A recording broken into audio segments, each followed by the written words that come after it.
They say truth sets you free. But in my case, it burned everything to the ground before it did. I grew up believing my mom left when I was 2.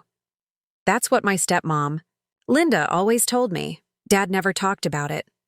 He'd just sigh and change the subject. Linda stepped in early, bright, charming, full of smiles. She cooked my meals, helped with school projects, and said things like, "I'm the only real mother you've ever had." I believed her. For years, I believed her. But something always felt off. She was too perfect, too polished, the kind of woman who practiced her tears in the mirror. When I was 16, I found an old photo album in the attic. Half the pages were ripped out. The few that remained showed a woman who looked just like me. Same eyes, same smile, holding a baby. The caption under it read, "Ethan's first birthday. Love." "Mom," I went downstairs, heart pounding. "Who is she?" I asked Linda. She froze, then smiled. "Oh, honey, that was one of your father's friends. You don't need to worry about her." The way she said it, calm, dismissive, made my stomach twist. That was the moment I knew she was lying. I didn't ask again. But from that day, I started watching her differently. She controlled everything. The mail, Dad's phone calls, even what I saw online. She'd smile sweetly in public, but the second the door shut, her voice changed, cold, sharp. "If it weren't for me, your father would have lost you," she'd hiss whenever I questioned her. When I turned 18, Dad fell ill, early Alzheimer's. Linda became his legal guardian overnight. She managed his medication, his finances, his life. I wanted to help, but she wouldn't let me near him alone. She said I made him anxious. That broke me. But I stayed quiet, for him. Then one afternoon, while cleaning the old study, I found a locked drawer in Dad's desk. Inside was a dusty envelope with my name on it. It looked old, yellowed edges, sealed with wax. My hands shook as I opened it. Inside were 3 things. A photograph of Dad and my real mother, smiling in front of a small beach house. A hospital bracelet, Ethan Morgan, baby boy. And a handwritten letter.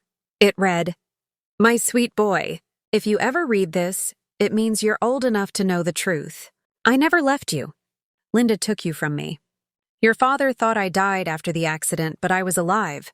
She told him I didn't want you. She wanted him for herself. I tried to fight, but she destroyed every trace of me. I love you always, Mom."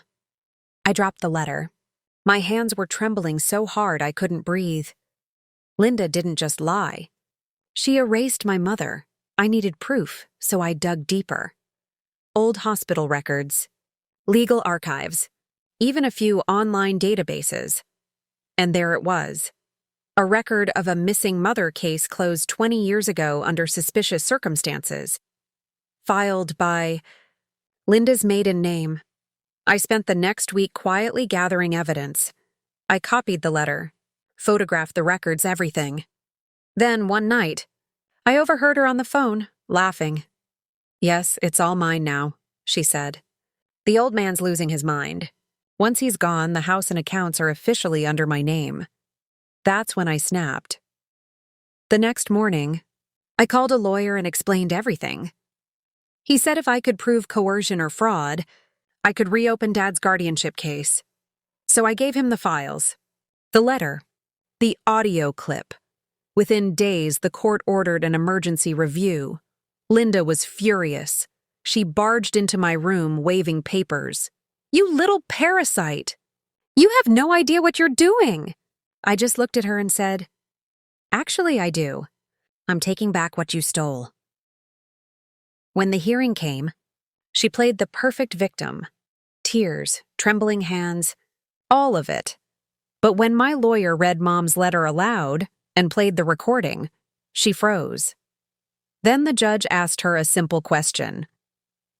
"Did you ever falsify information about Ethan's mother?" She didn't answer, just stared at the floor. That silence said everything. The court stripped her of guardianship and reopened the case about my mother's disappearance. Within weeks, new evidence surfaced: travel logs, bank transfers, all tied to Linda. Turns out, she had paid someone to create a fake death certificate for my mom after a car accident 20 years ago.